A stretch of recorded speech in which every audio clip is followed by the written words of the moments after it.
So if you were here at last year's Empower conference, you may have heard Ben Winchester from the University of Minnesota Extension talk about opportunities for Greater Minnesota. And one of the things he talked about was the transfer of wealth, the assets that reside with individuals, businesses, homes, land that is going to transfer in the next 10, 20, 50 years.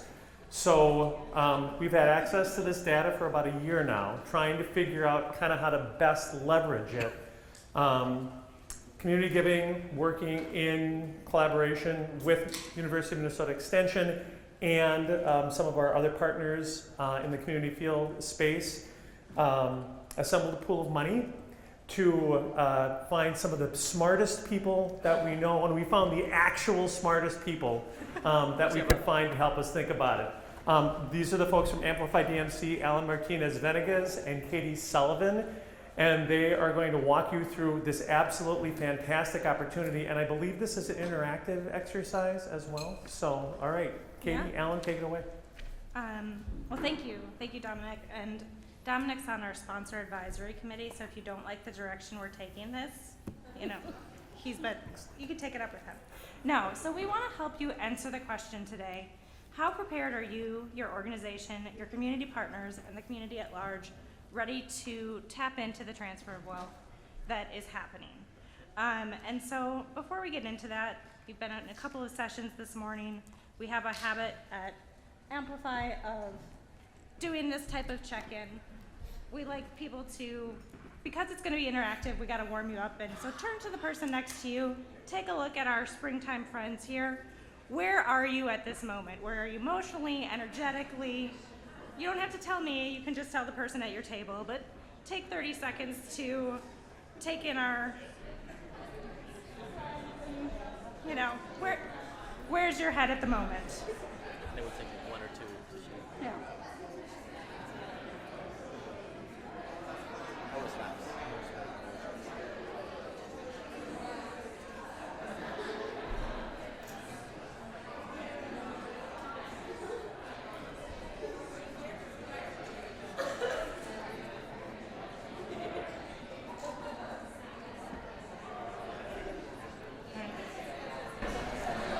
Is anybody out there a 5 at the moment? And willing to admit it? A little bit, okay. It's a little bit, that's great.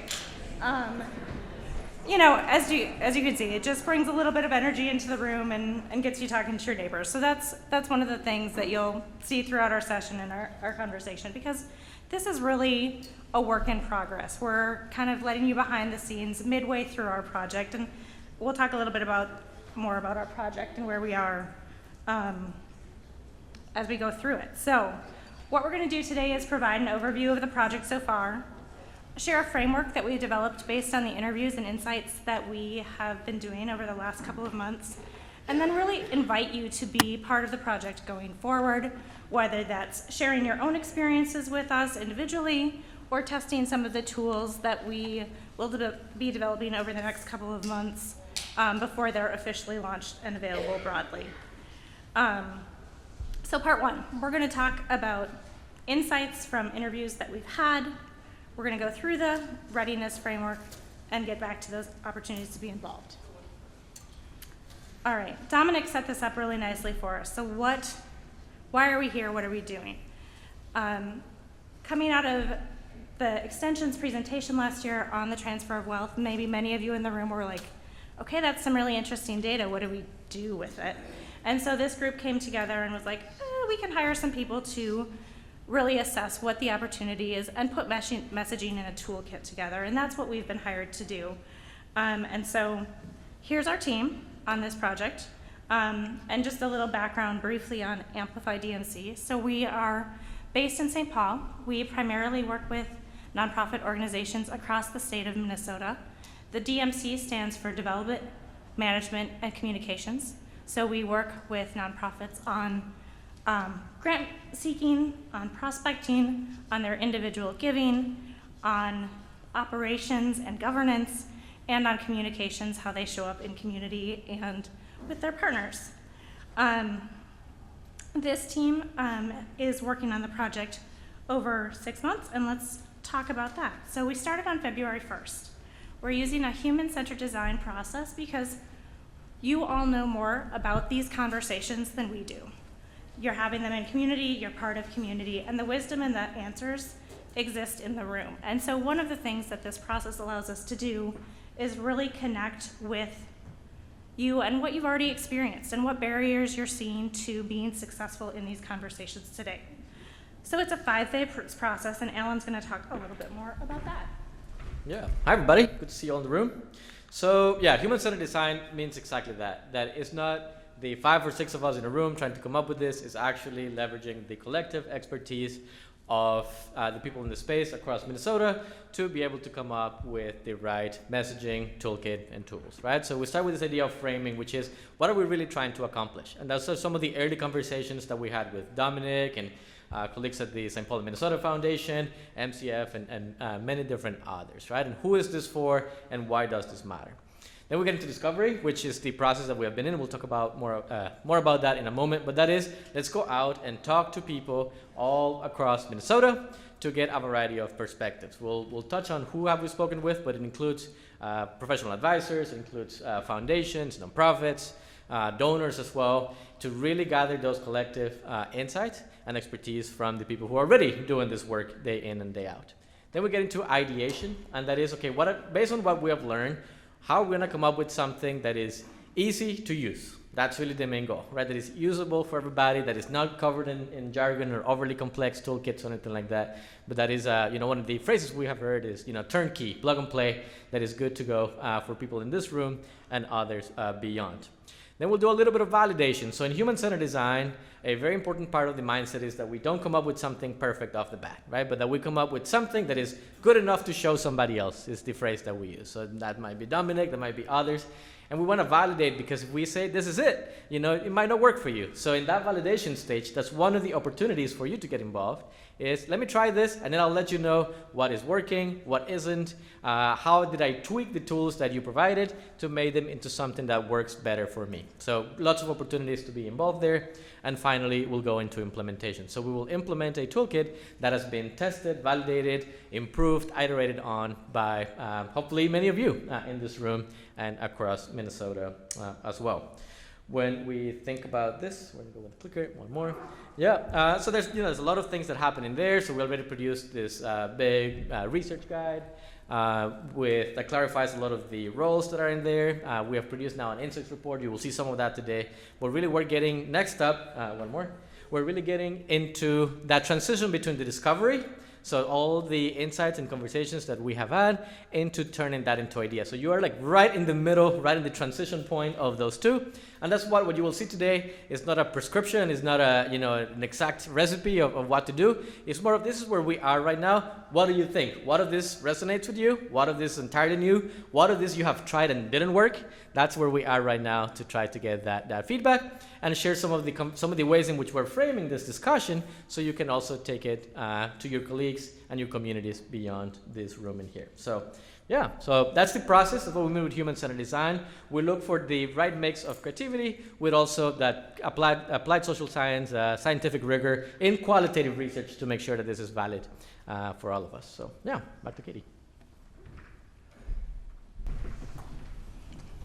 All right, so we talked to more than 20 people across the state of Minnesota in a variety of roles. One of the things we heard from our sponsors was, this can't be about what's happening in the Twin Cities. So make sure you talk to people who are not in the metro. And we did, thanks to introductions from those sponsors and people in our own network. We got a pretty good cross-section of Minnesota. There's always room for other areas to talk to, but we talked to donors, we talked to foundation and nonprofit leaders, and we really talked to advisors. And we'll be coming back to this category of people throughout our conversation, because they play a key role in connecting with the people in your community. They're already having some of these conversations about wealth and legacy, and as are many of you. And so let's get into some insights by group. So what did the donors have to say? Several key themes. A couple of these will be like, yeah, duh, that's not an insight. So giving reflects life experience. People give to the causes and places that are important to them. I don't think that's a new piece of information for anyone in the room. So let's talk about a couple of the other ones in a little bit more detail. There are generational differences, and people who are at the point of estate planning and legacy and thinking about giving both now and after they leave are setting up what's important to them, but they also recognize that their children or beneficiaries may have different priorities. And so there's both direction and flexibility in the plans that they're making for community. And that's really important because the different tools that we use as advisors and people in community will allow for more or less flexibility once a gift has been made and once that direction has been set. And part of that's life stage, part of that's values driven. And families are really an important piece of this conversation. The other thing that I want to touch on from our list is on donor advised funds.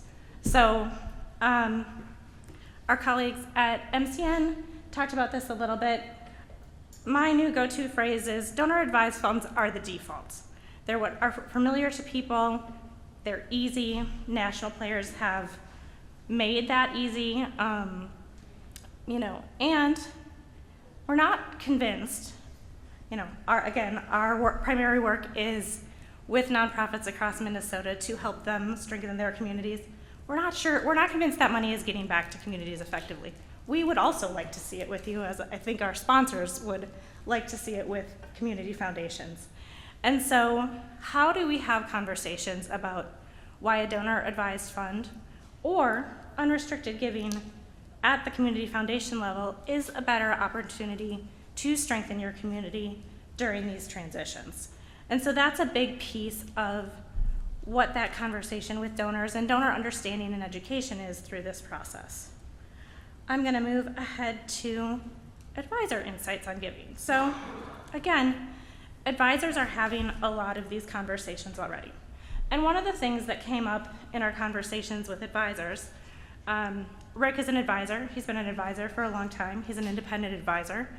We asked him, I was like, okay, one of the things that's come up in our research, sort of the secondary research, published articles, when does someone consider themselves wealthy?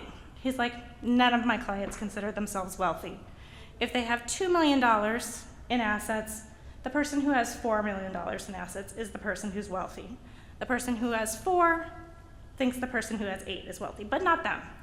And so one of the other things that he said is, there's 2 things that are really hard to talk about, and this will come up when we get to the framework, are money and death. And we're talking about both of them in this conversation. If you went to Ben's presentation yesterday, I wasn't here, but I've seen it a couple other times. He talks a lot about that uncomfortable conversation around death. It's part of this conversation too. The other piece is that people don't give until they feel secure. It's a little bit of put your own mask on first on the airplane before you help others. We can have our opinions about that, and different people's level of sense of security is going to be pretty different.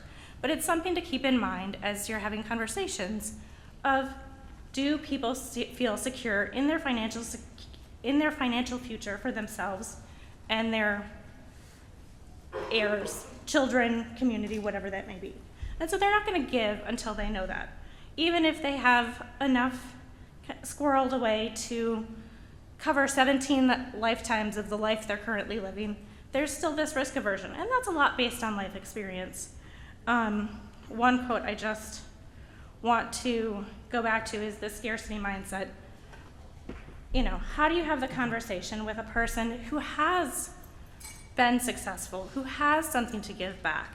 And part of that is, how do you help advisors have the conversation with the people they're talking to know that the plane you're on isn't going down. You're actually in a first-class seat.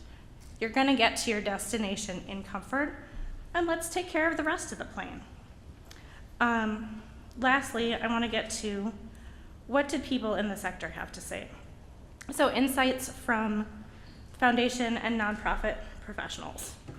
One of the things that came up throughout all of our conversations, but that we put in this category, is what does it mean to have a rural mindset? It's really a value system, it's not geography.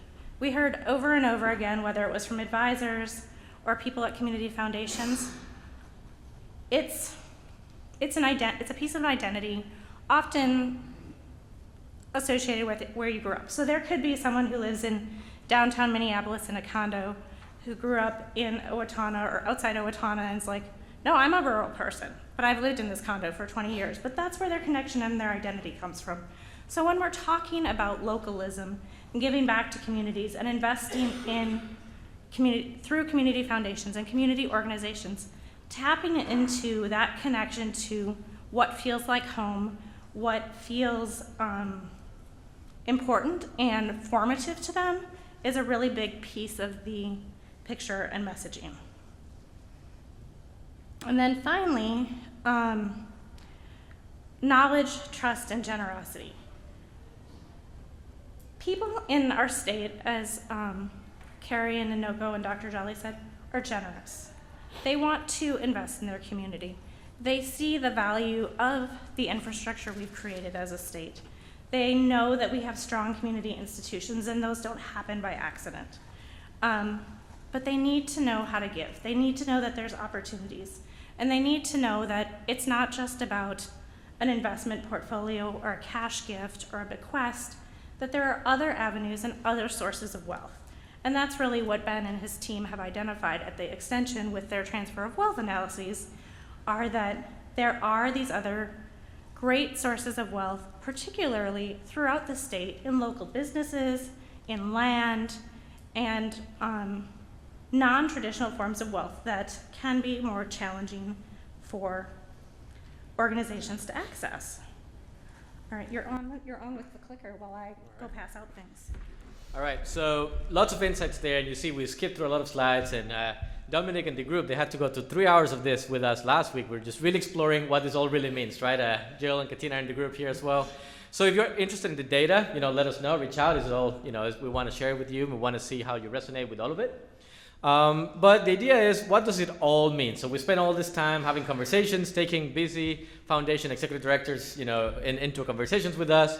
What does it all mean? So when we think about this, we wanted to take it into the next step, which is, how is this going to help us come up with messaging that is going to make foundations and nonprofits too be ready for the great transfer of wealth.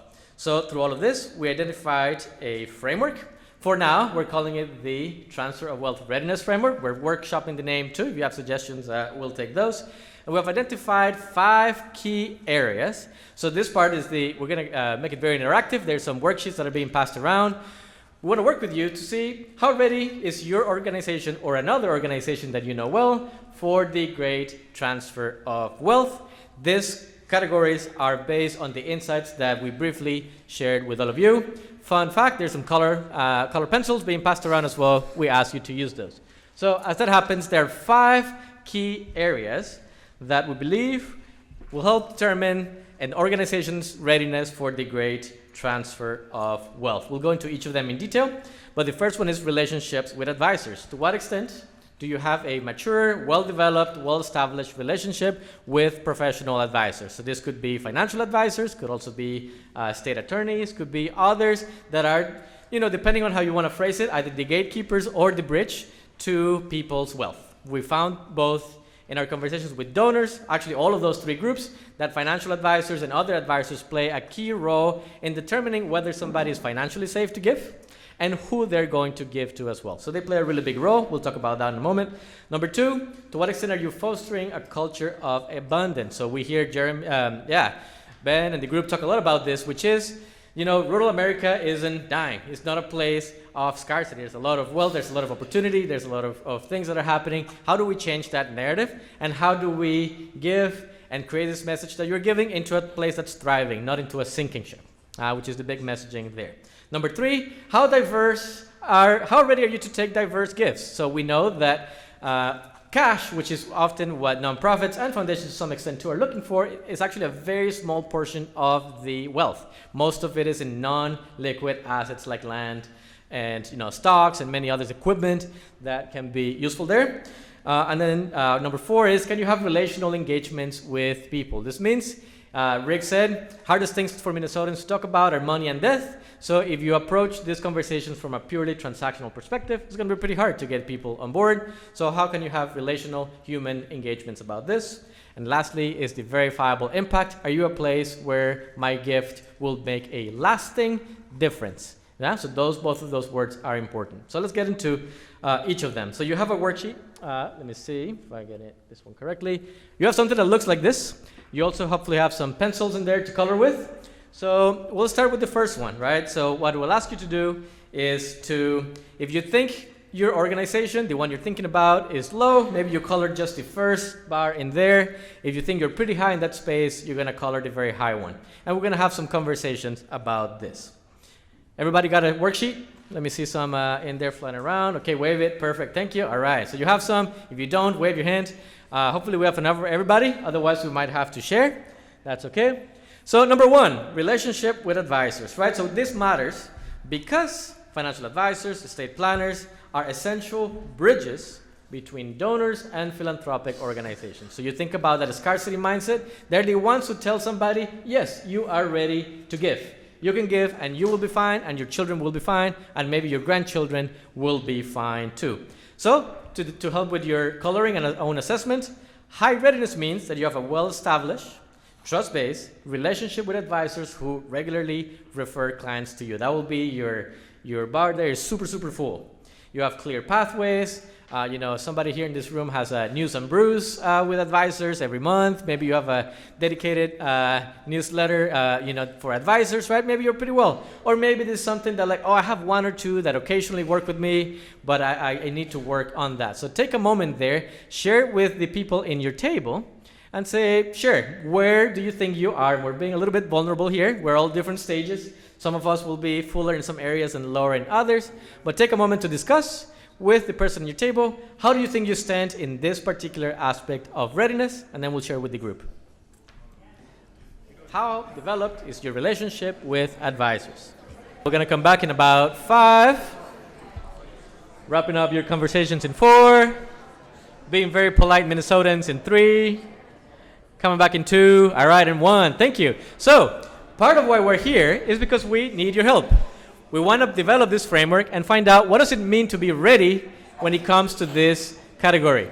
So let's hear from the group. What did you talk about? What does it mean to you to be high readiness or low readiness when it comes to relationship with advisors? Who would like to share what came up in your table? So we only got to 2 people responding. We didn't have quite enough time, but we all see it as very important and something we want to develop. Good. And just to follow up on that one, so what came up maybe as high readiness, low readiness? What are some of the things that would help us determine how ready somebody might be in that space? What has worked for you? Maybe what hasn't worked for you yet when it comes to developing relationship with advisors? Yeah, so me personally, I'm trying to have individual meetings with the different groups and figure out what are they looking for? How can we serve them and their clients and then create, those standing events and whatever that you talked about earlier. Okay. All right, thank you. Excellent. We'll have a follow-up on the same table in yellow. We'll go after this one. Yeah.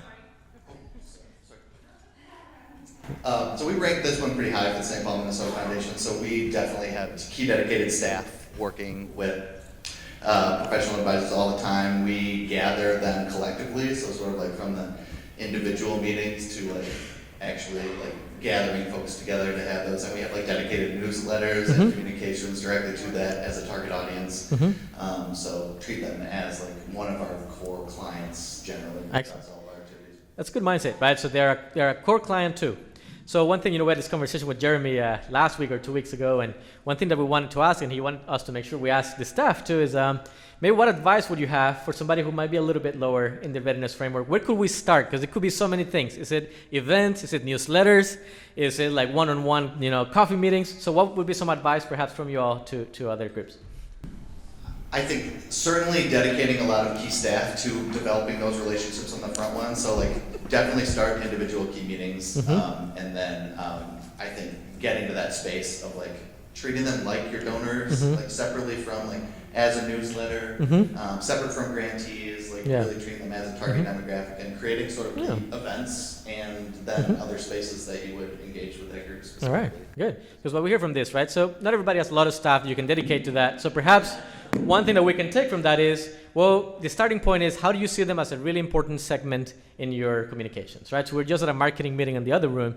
Then they need to be listed as a segment in your work in the same way that you might treat others. Even if you have a one-person show, and then when it comes to your marketing, right, like make sure that they are in there in your communications plan, your marketing, to your point from earlier. So thank you. Yes. Can I just add Please. one thing to what Matt was saying, which I totally agree with, but for those of you that don't have staff, thinking about like building out champions. So we have professional advisors that we recognized really early on, got the work, understood it, really were doing a good job of selling the products that we have. So identifying who those champions are, and then I think financial advisors also make great board members. Right. So like considering them in roles that maybe are, you know, volunteer and getting them engaged. All If right. staff isn't an option for you.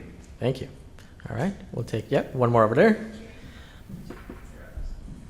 Yeah, I think first of all, I think you should share some of your staff with those of us that are part of your one. All great ideas. I echo what has also been said. I think it's just conversations a little bit. And we've also just been listening. They always say boots on the ground, but it's also more ears on the ground, like who's selling their business or who's retiring or who wants to move. Or, I mean, many of us in rural Minnesota have farmland aplenty around us, but it's trying to find out who is that knows the who that's selling the farm. Like, right? So that's where we've been kind of like in our relationships in our board and volunteers to say who are the conversations we should be having with, because we found out when we started launching an investment partner program, trusted partner program, attorneys can't do it because the advisors don't know, and the advisors can't do it because they work with the attorneys. And so I think it really is a 3, 4, 5 part equation to really make it all happen.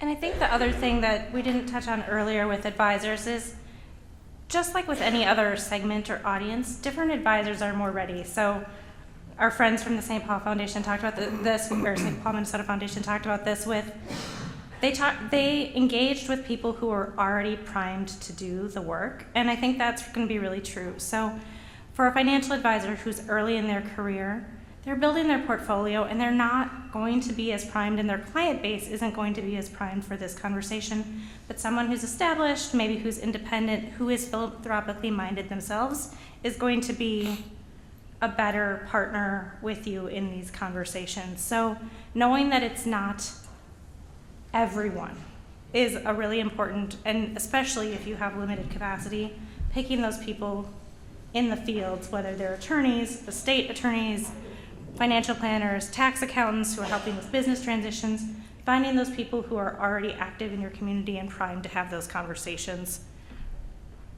is going to help. Yeah, a little bit different perspective. I come, as I said, from a small town, Painesville.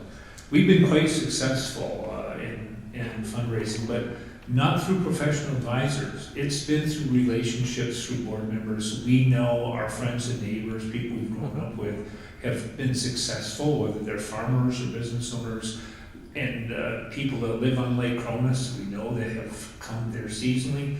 That's where we've been successful.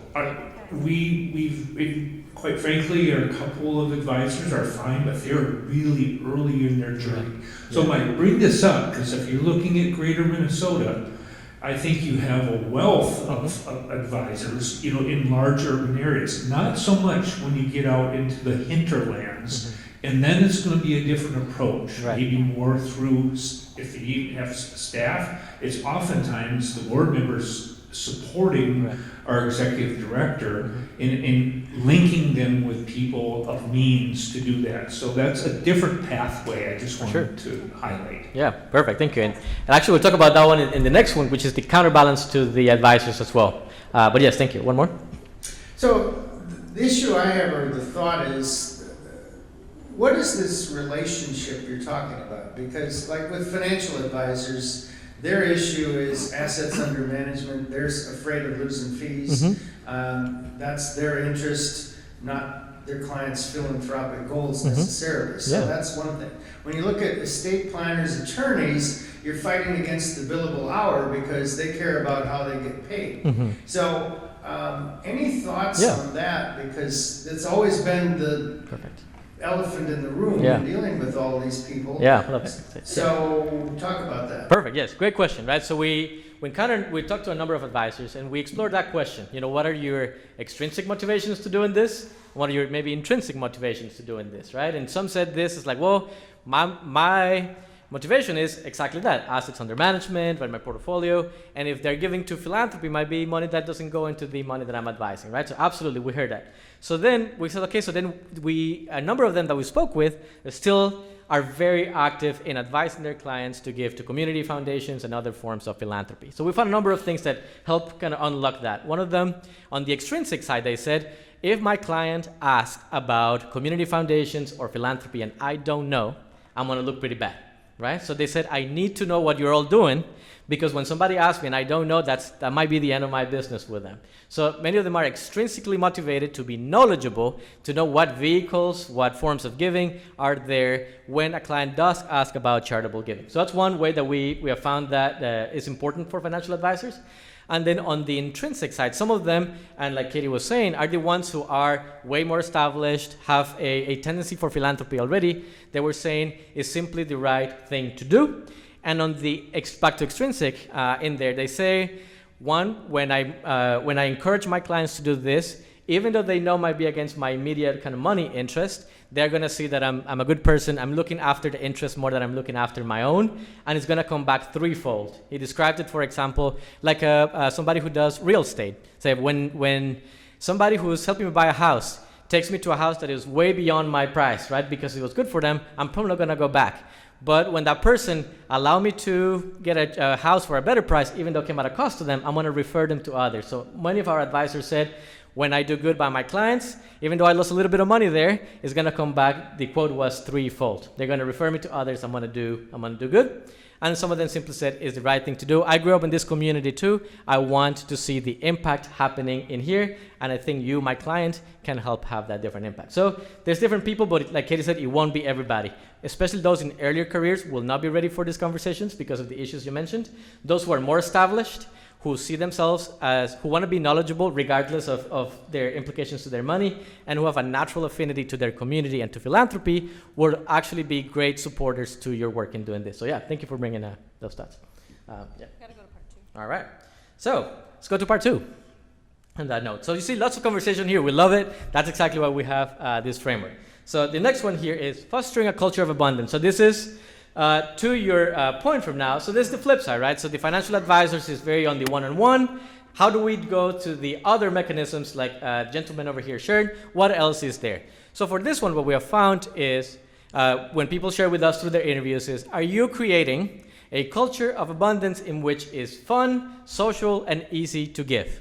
So you're not tied to only the conversations with the high net worth individuals. How are you inviting the community to do that? And how are you creating visibility that your community foundation is the one that creates and supports and motivates this culture of philanthropy? This is where you get everybody else involved. So how are your board members, motivating others in the community to give? They tend to be respected members of the community. How are they getting out? How are you creating, is it community events that allow maybe for when we think about generations, younger donors who might not be thinking about state gifts yet, but want to get involved in philanthropy at smaller levels to build that habit so when they have higher net worth, they can also be greater philanthropists later on. So we got an example from a community foundation that they do one event a year. They get some of their major donors to create a match, and then the rest of us, whatever we give is going to be matched by others. It's really fun. It's very clear. People know that that community foundation is doing work with the community, not only with the advisors and the high net worth individuals that we discussed in the point before. So do the same thing. Think about your foundation. How are you doing to create this culture of abundance in a way that is not the individual one-on-one relationship with advisors and donors, but that is more broad, that is, as we would say, not so much the fish, but the water, right? How are you creating an ocean there that is motivating and encouraging for philanthropy and giving beyond dealing with the individual fish, particularly the bigger fish in that ocean? So try that out. Let's take a couple minutes there. Same thing, color in your worksheets and have some discussions How ready are you for this? To what extent are you in your foundation doing work in this space to create a culture of abundance in which is fun and social to give? All right, let's bring it back. Let's bring it back in 3. We're going to hear now from this side of the table, this side of the room, 2. We're coming back in 2. And 1. Welcome back. So what are your community foundations working on? What has been useful for you? What has been successful in creating this community-wide culture of giving and of abundance? Who would like to share? I'm Sarah from Owatonna, and we did a social media promotion last year through Instagram and Facebook, and it was called Where in Owatonna is Sarah? So they would have to guess where I am, and it was very obscure pictures, and then when they finally guessed it, they got a Yeti mug with the Owatonna Foundation logo on it, and then it gave me an opportunity to explain how the foundation made that project possible for the community. Because we've been around for 68 years and still am amazed that people don't know who we are, what we do, and that we've given $14 million back in projects and capital projects to the community of Owatonna. So social media has been very helpful in moving that forward. Excellent. Thank you for sharing that. So that's one way you're saying that you can create this more social-wide approach to giving as opposed to the one-on-one conversations and individual donors and advisors. All right. Excellent. Let's get one more. What's working? Or where do you think you are? It's like, oh, I think I'm maybe lower on this spectrum, and these are some of the things that I'm interested in trying or hearing out. Barriers. Yeah, what are barriers to being able to do this successfully in your group? Let's get one more. I love the silence. I'll hang out in silence all day. Oh, yes.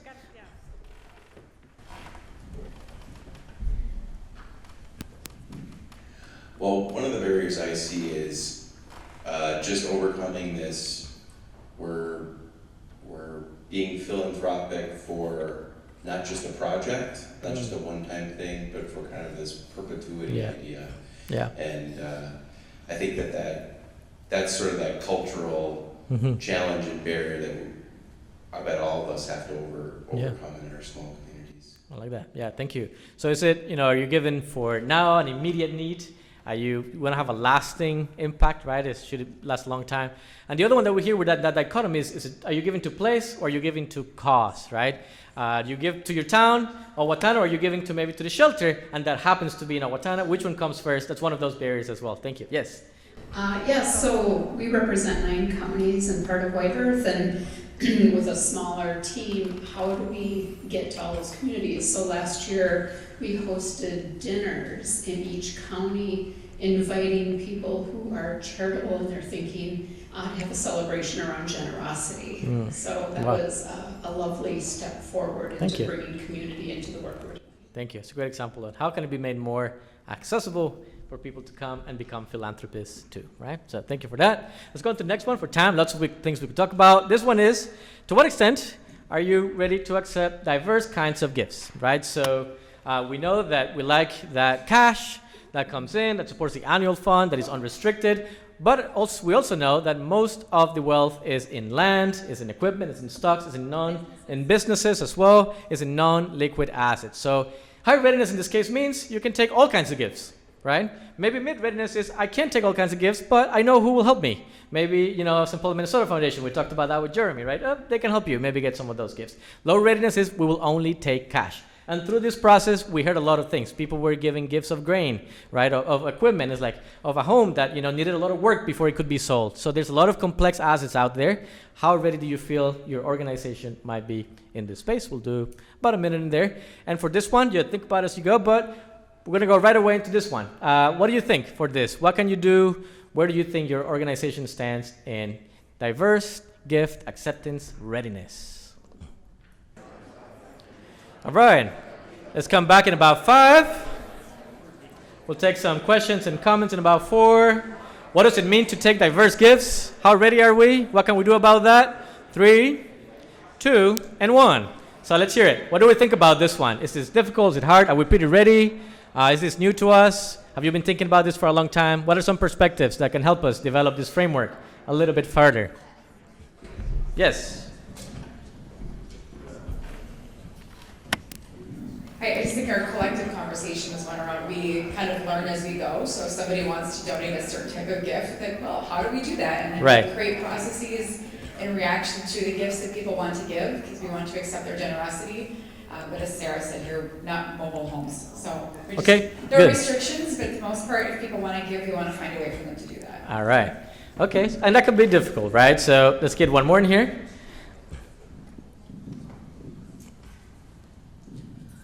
I feel like our board is pretty good with the gift readiness. We have estate attorneys, we have CPAs, we have financial advisors all on our board that can help with different areas of that. Our bigger probably struggle is getting the word out to Yeah. the people that could Yeah.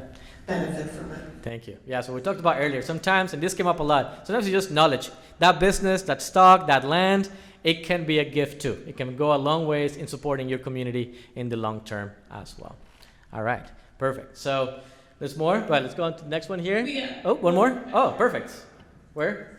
Yes, perfect, thank you.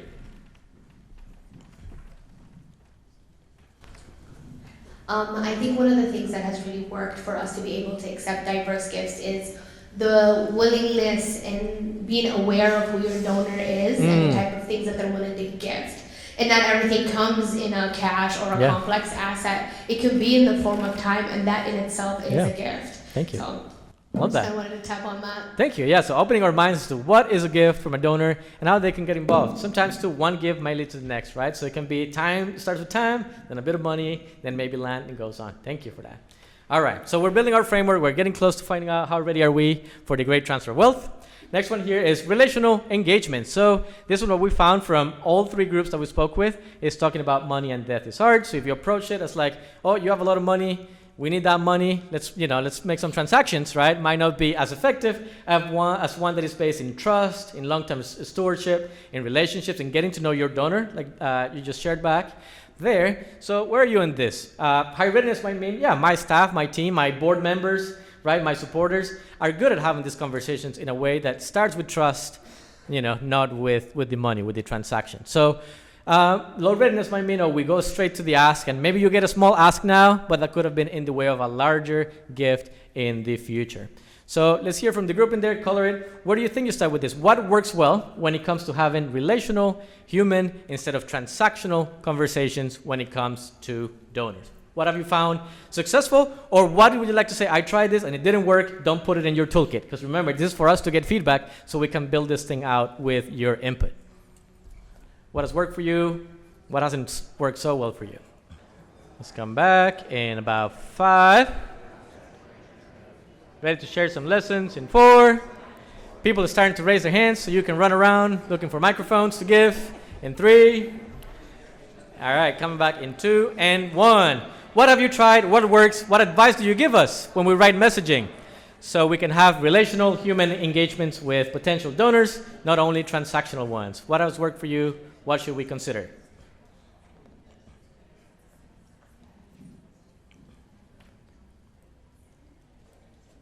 All right, somebody over there. Thank you for the running of the microphones. Yes. Getting my exercise. Getting those 10,000 steps in.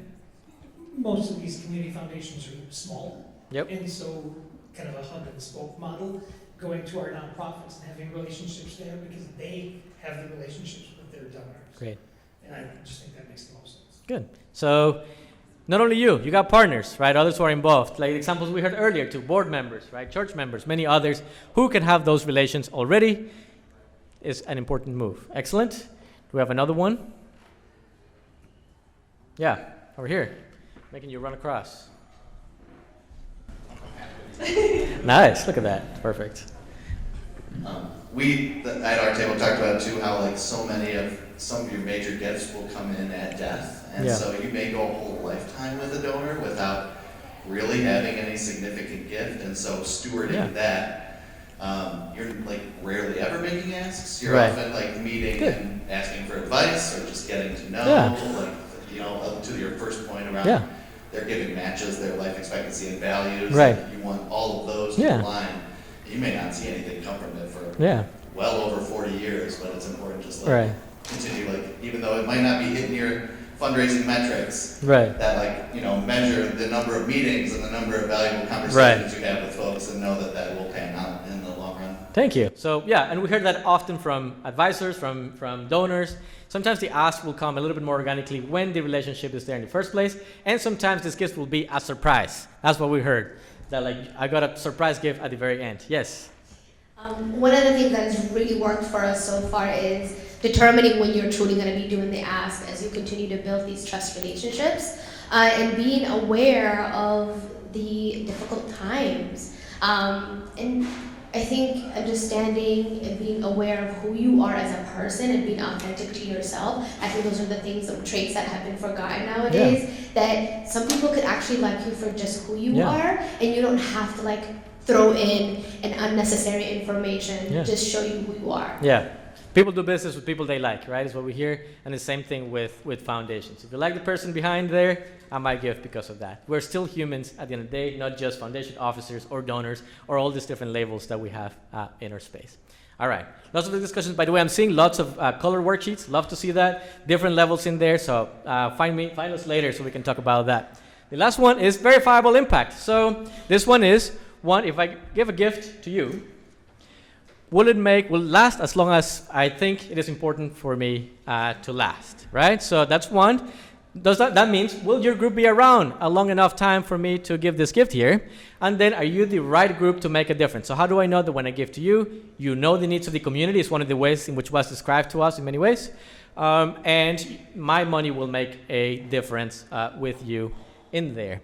So this one is both the quantitative side, do you have the numbers, you have the things worked out for those who need to see that, but you also have the qualitative, the stories, the proof, right, the highlights of other donors to show, yes, we are a place where when your money can make a lasting impact. Both are important, the lasting piece and the impact piece in there. So we'll go a little quicker to this one. I know we do our best to have this one, to be ready to have these conversations. So color in the worksheet there. And we'll go on to one more piece, which is how can you be involved? So for this one, what we want to see is from readiness. So what happens next? What is this worksheet all about? What we want to do is, based on the insights that we have gathered, based on input from you today and from many other conversations that we'll continue to have, we want to turn this from readiness into resonance, right? So what is the messaging that will emerge from this? What we're discussing is, well, if you have low readiness in the community-wide one, the fostering a culture of abundance, what is the sort of messaging that you can share with others to build up your readiness? If you're high readiness in advisors or perhaps in the verifiable impact, how can you continue to leverage and make the most out of that strength to work in there? So it doesn't mean that if your worksheet is all kind of low, that you're not ready for the transfer of wealth. What that means is there will be different tools, messaging, opportunities, frameworks, approaches that you can leverage to use it. So the ways that we would like you to be involved is participate in an interview. Reach out to us and say, I have a different perspective that I didn't see in your data that I would like to share with you. Maybe you want to refer donors. We still want to speak with more donors, prospective donors, community members, right, to get their input in what's going to work in here. Maybe you want to participate in this. You say, once you have a draft of the messaging toolkit, I would like to try it out and see if it works. And I'm going to tell you what worked for me, what didn't work for me, and what you missed in there. So there's many different ways to be involved that we would like you to be part of. So as we have a couple of minutes here, we would like to get a bit of feedback as well. What of this framework seems useful for you? What seems to be resonating? What are some of the things that you can take away? Here are some, I'm just going to say quickly, here's some quotes. It's some of the way that when we ask people, what would you do? What would you say to be slightly readier for the transfer of wealth? These are some of the messaging that others, including some people in this room, have shared with us. So, what does this framework mean to you so far? What would you like to see for your organization as we continue our work, because we're halfway through right now, on building messaging that will strengthen your transfer of wealth readiness? What do you think? What would you like to see coming out of this work? What would you like to see to strengthen some of the areas that you are assessing for your own organization in the worksheet?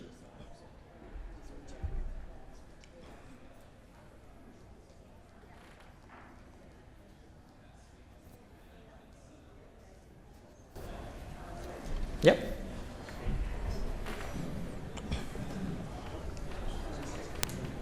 I think I understand the question, but if not, I apologize. I think would be super helpful for me in my role if we have an unusual situation where I'm at, and that we really have not worked with a lot of different advisors, but rather just one. So we're kind of doing a double down. We're like, hey, come to the party, and oh, by the way, here are some opportunities to partner with your clients and the foundation. Great. So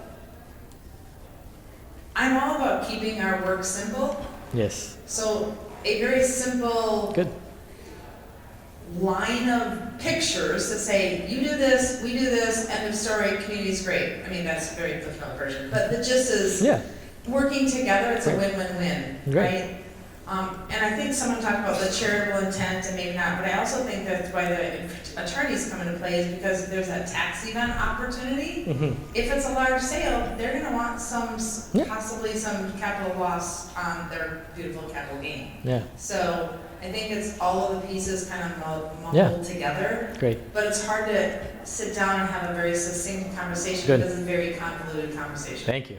Thank you for that. Yes, we heard that. That's a big ask for us, is being like, make it simple, make it usable, and what works, right? How do you balance? How do you address some of this balance to have a win-win conversation with advisors? Great, thank you. Yes, perfect. Love that. Yes.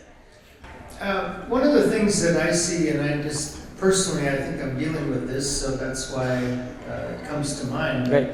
You know, where we have a generation of wealth that's trying to decide how much to give to the kids and how much to give to the community foundation. When that next generation doesn't have any history of philanthropy, I mean, just they're busy with their lives, they're younger, etc. I think you need to do some work on Thank you. facilitating that. How does that look? How does that conversation feel? Because it's kind of weird. I mean, they're at a different point in life than the donor. Love that. Yeah, for sure. That's super complex, right? We heard both. Like, each generation has their own way, and then you make it intergenerational when parents are discussing with their kids, right? Their grown kids, what to do with this, even more convoluted. So you're saying, let's see what we can bring in our toolkit to have those conversations. Thank you. Love that request. We'll take one more. We'll wrap it up. No, we're wrapping it up now. All right. Perfect. So thanks, everybody, for joining us today, and reach out if you want to be part of this. Thank you. Allan and Katy, thank you very much. We are super, super excited about this work. It's great to have data, and it's great to find a way to make that actionable. I want to say, first of all, Amy, thank you. She got 1,000 steps in, 10,000 steps in, so thank you for doing that. I also want to thank the folks who funded this work that allowed us to bring Amplify in. St. Paul, Minnesota Foundation, Minneapolis Foundation, Fargo-Moorhead Area Foundation, and Minnesota Council on Foundations not only funded this work, but have been spearheading, us getting AmplifyDMC, and have been just instrumental in helping move this work forward. So we're really grateful.